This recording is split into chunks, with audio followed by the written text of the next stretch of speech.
America में राष्ट्रपति का चुनाव है। बाइडेन जो है क्या इस बार प्रत्याशी होंगे या नहीं, अब चर्चा चरम पे चल पड़ी है, क्योंकि उम्र दराजी जो है वो बाइडेन में साफ झलक रही है। और अब पार्टी भी सोच रही है क्या बाइडेन को विश्राम देना चाहिए, और अगर बाइडेन हटते हैं तो क्या कमला हैरिस अमेरिका की पहली महिला राष्ट्रपति बनेंगी। बड़ा सवाल है। अमेरिका जिसमें लोकतंत्र बहुत पुराना है, भारत से कई ज्यादा पुराना, और वहां एक भी महिला राष्ट्रपति नहीं बन सकी है। आप पूछेंगे उपराष्ट्रपति, उपराष्ट्रपति भी 4 साल पहले ही कमला हैरिस ही बनी है। तो बड़ा सवाल यह है, इस पे चर्चा करेंगे आज। क्या लग रहा है, भारतीय माता पिता की संतान, भारतीय मूल की जो है वो कमला हैरिस हैं, और क्या वो अमेरिका की राष्ट्रपति बन सकती है। हालांकि भारतीय मूल के प्रधानमंत्री ऋषि सुनक हाल ही में ब्रिटेन में सत्ता गंवा चुके हैं। तो बड़ा सवाल है, आज इसी पे चर्चा करेंगे। नमस्कार, मैं प्रदीप हूं, आप थिंक 360 देख रहे हैं। अमेरिकी राष्ट्रपति की एक अभी डिबेट हुई थी पूर्व राष्ट्रपति डोनाल्ड ट्रंप के साथ में। ट्रंप और अमेरिका राष्ट्रपति हैरिस जो बाइडेन है, उनका पिछला जो चुनाव 2020 में हुआ था, उस चुनाव में वोटों का अंतर अधिक नहीं रहा था। बाइडेन के साथ जो बहस हुई उसमें ट्रंप भारी पड़े। बाइडेन निजी हमलों के अलावा कुछ ज्यादा कह नहीं पाए, ट्रंप ने उनको पटरी से उतारा। बाइडेन कहते रहे भारी जुकाम था, मुझे मना किया, थका हुआ था, तमाम चीजें हैं, लेकिन बहाने बहाने हैं। कुल मिला के चुनाव अभियान जो है उसमें जान नहीं है, जान फूंकने की कोशिश कर रहे हैं बाइडेन। और उन्होंने कांग्रेस के डेमोक्रेटिक नेताओं को चिट्ठी लिख के कहा है कि वे राष्ट्रपति चुनाव दोबारा लड़ने के लिए प्रतिबद्ध हैं। जी हाँ, अमेरिका में भी एक कांग्रेस है। तो इससे पहले डेमोक्रेटिक पार्टी के कई वरिष्ठ सदस्य इस बात पे चर्चा कर चुके हैं कि क्या बाइडेन को वाकई राष्ट्रपति पद की दौड़ में रखना चाहिए। तो अमेरिका में उम्र एक बड़ा फैक्टर देखा जाए। भारत में खासा उम्र वाले लोग, बड़ी उम्र वाले लोग प्रधानमंत्री भी बने हैं, राष्ट्रपति भी बने हैं, लेकिन अमेरिका में ये चीजें नजर नहीं आती। मसलन मोरारजी देसाई, मसलन की अटल बिहारी वाजपेयी, मसलन की मनमोहन सिंह बड़ी बड़ी उम्र में प्रधानमंत्री बनते रहे हैं। यहां तक कि नेहरू खुद तो 70 से पार प्रधानमंत्री का पद संभालते रहे। ये नेता, जिनमें कई नेताओं का नाम है, पीवी नरसिम्हा राव का नाम है, वाजपेयी का मैं उल्लेख कर ही चुका। तो यह बड़ी चीज है कि अमेरिका में क्या स्थिति है। अमेरिकी इतिहास में सबसे अधिक उम्र वाले राष्ट्रपति का पद अगर किसी ने संभाला तो वो जो बाइडेन ही है। 74 साल के थे, अभी वो 78 साल के थे, और अभी वो 82 के हो गए हैं। दूसरे नंबर पे ट्रंप रहे हैं। तो अमेरिका पिछले 2 कार्यकाल से ही बुजुर्ग लोगों को राष्ट्रपति का मौका दे रहा है, क्योंकि अगर देखा जाए तो कार्यकाल के लिहाज से देखा जाए तो विलियम हेनरी हैरिसन जो थे, 1841 में जब राष्ट्रपति बने अमेरिका के, तो सिर्फ 31 दिन राष्ट्रपति रहे। सबसे छोटा कार्यकाल हेनरी हैरिसन का रहा, क्योंकि 41 में पदभार ग्रहण करने के बाद 31 दिन बाद ही उनकी मृत्यु हो गई थी, और अमेरिका की हिस्ट्री में सबसे छोटा कार्यकाल है। लेकिन अगर सबसे बड़ा कार्यकाल देखें तो फ्रैंकलिन डी रूजवेल्ट का रहा है। 1945 में वो चौथी बार राष्ट्रपति बन रहे थे। 12 वर्षों तक वो सबसे लंबे राष्ट्रपति रहे हैं, और 2 से अधिक कार्यकाल सेवा करने वाले एकमात्र अमेरिकी राष्ट्रपति हैं। हालांकि 1951 में यूएसए के संविधान में जो 22वां संशोधन हुआ, उसमें यह तय कर दिया कि कोई भी व्यक्ति 2 बार से अधिक राष्ट्रपति नहीं चुना जा सकता, और कोई भी व्यक्ति जिसने किसी अन्य व्यक्ति के चुने जाने के कार्यकाल के 2 वर्षों से अधिक समय तक सेवा की हो, उसे 1 बार से अधिक नहीं चुना जा सकता। मसलन कि आप बाद में चुने गए हैं और 2 साल कार्यकाल, मतलब जनता द्वारा नहीं चुन के पार्टी ने आपको भेजा है, तो 1 बार से अधिक यानी 1 बार और चुने जाएंगे। कुल मिला के 2 बार आप रह सकते हैं। तो पिछले हफ्ते का मैं जिक्र कर रहा था कि डोनाल्ड ट्रंप के साथ जो टीवी डिबेट हुई उसमें बाइडेन खासा पिछड़ गए। कई गंभीर प्रश्न छूट गए कि क्या उम्र अधिक हो गई है, क्योंकि राष्ट्रपति की उम्मीदवारी के लिए उनकी सेहत और मानसिक स्थिति पे बड़े सवाल हैं। क्योंकि हाल ही में उनका एक जो इंटरव्यू आया है एबीसी चैनल पे, उससे भी बाइडेन की दावेदारी पर अटकलों का बाजार और गर्मा गया है। फिर विपक्ष भी उनकी उम्र को लेके प्रचार में जुट गया है, क्योंकि बाइडेन ने पेंसिल्वेनिया जो एक महत्वपूर्ण स्टेट है यूएस का, वहां 2 सभाएं की हैं, और बाइडेन के प्रयास अब पार्टी के वरिष्ठ सदस्यों को रास नहीं आ रहे। उन पे डोनाल्ड ट्रंप जो है वो चाइनीज मंचूरियन होने का आरोप भी लगा चुके कि वो चाइना के प्रभाव में हैं। हालांकि अब यह बहस है कि 81-82 साल के हो रहे बाइडेन को उम्मीदवार बनाए रखने में फायदा है कि नुकसान है। तो जैसा मैं बता रहा था कि सबसे अधिक उम्र में 78 साल में बाइडेन राष्ट्रपति बने, डोनाल्ड ट्रंप 70 साल की उम्र में बने। अब बाइडेन 82 के होने वाले हैं, ट्रंप जो है वो 74 के, रोनाल्ड रीगन जो है वो 69। इन दो से पहले कोई 70 साल का राष्ट्रपति नहीं बना था। Ronald Reagan 69, William Henry Harrison जिनका मैं जिक्र कर रहा था 31 दिन जो रहे थे, वो 68 साल की उम्र में बने थे। जेम्स बुचानन 65 में, जॉर्ज बुश 64 में, जॉर्ज ट्रेलर, एंड्रू जैक्सन और एंड्रू एडम्स और गेराल्ड फोर्ड और हेनरी एस ट्रूमन, ये लोग जो थे 5-6 लोग, यही जो है वो 60 साल से अधिक उम्र में अमेरिका के राष्ट्रपति बने थे। और अगर अपन देखें कि प्रसिद्ध राष्ट्रपतियों के हिसाब से तो जॉर्ज वॉशिंगटन अमेरिका के जो माने जाते हैं फाउंडर प्रेसिडेंट, वो 57 साल की उम्र में राष्ट्रपति बने थे। फ्रैंकलिन डी रूजवेल्ट जिनका मैं जिक्र कर चुका, वो 51 साल की उम्र में बने थे।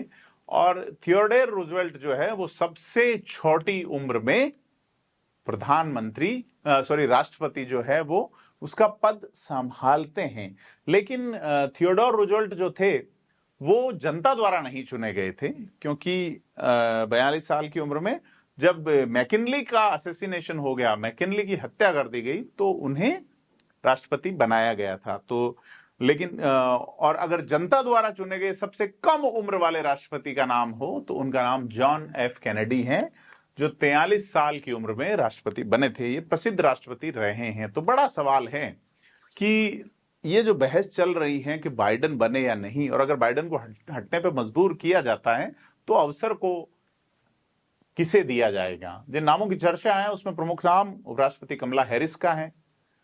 अब वॉशिंगटन की राजनीति में उनका प्रभावी दखल और उनका एडमिनिस्ट्रेटिव स्किल जो है वो खासा शामिल किया जाता है, क्योंकि डेमोक्रेट नेता टिम रायन ने इसका संकेत भी दिया है।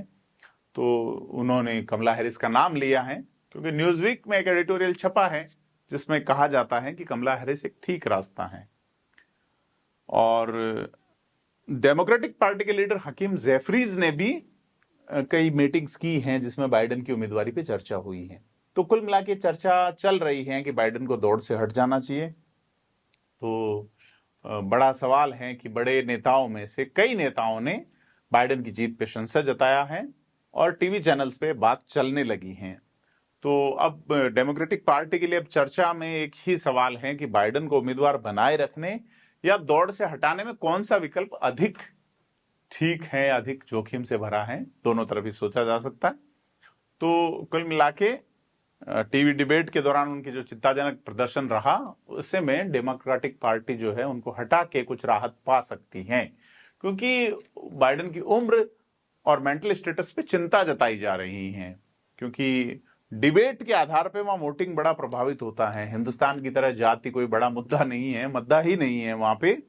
तो डिबेट में आपका प्रतिनिधि, आपका जो कैंडिडेट है वो कैसा परफॉर्म करते हैं। तो क्या राष्ट्रपति बाइडेन के पास डोनाल्ड ट्रंप को हराने का दम है? लेकिन इससे पहले भी डोनाल्ड ट्रंप भी अपने जो संगठन है उसकी ओर से तय नहीं किए गए हैं राष्ट्रपति के प्रत्याशी। तो कई जो डेमोक्रेट प्रतिनिधि हैं लगातार कह रहे हैं कि बाइडेन को रेस से हट जाना चाहिए, उनको सही लोगों से सलाह लेनी चाहिए कि चुनाव लड़े या नहीं। तो ये एडम शिफ कहते हैं, जो उन्हीं की पार्टी के एक बड़े नेता हैं। तो शिफ ये कहते हैं कि बाइडेन का रिकॉर्ड ठीक रहा है, ट्रंप का रिकॉर्ड खराब रहा। तो वो एक बात ये भी कहते हैं कि बाइडेन को ट्रंप से फर्श साफ करवाना चाहिए। ये तो बराबरी का मुकाबला भी नहीं है, बस एक चीज है जो इस मुकाबले को कांटे की टक्कर बना सकता है, और वो है राष्ट्रपति की उम्र। तो 3-4 साल का दोनों नेताओं में अंतर है। अब कुछ सर्वेक्षणों में बाइडेन जो है वो वोटर्स का विश्वास खो रहे हैं।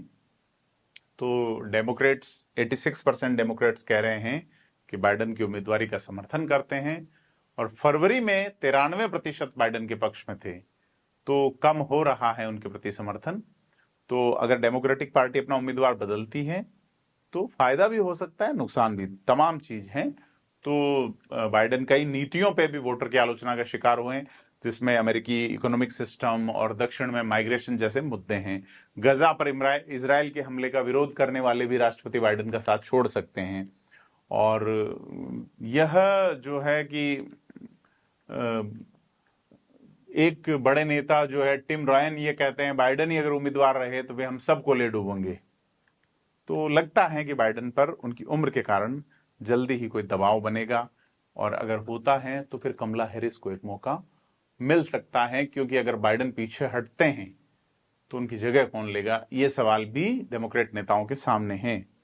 तो बड़ी चीज ये है कि क्या कमला हैरिस को मौका मिलेगा, क्या अमेरिका जो बात करता रहा है, क्योंकि अमेरिका ने 2008 में पहला ब्लैक राष्ट्रपति चुना, बराक हुसैन ओबामा, और अब 2024 तक भी वह अगर किसी महिला को मौका नहीं देता तो बड़ा सवाल उठेगा कि बराबरी की और गैर बराबरी की बात करने वाले देश में यह चीजें जो है वो किस तरीके से धरातल पे आती हैं कि आप कहते क्या हैं, करते क्या हैं। अगर महिला को मौका नहीं दिया जाता तो आधा वोटर वो हैं। अमेरिका इसके बारे में क्या सोचेगा, क्योंकि बाइडेन के जो समर्थक हैं वो जरूर ये कह रहे हैं कि अगर उनकी जगह किसी और को उम्मीदवार बनाया तो सीधा फायदा ट्रंप को होगा, क्योंकि पिछले चुनाव में इतना बड़ा अंतर नहीं रहा है।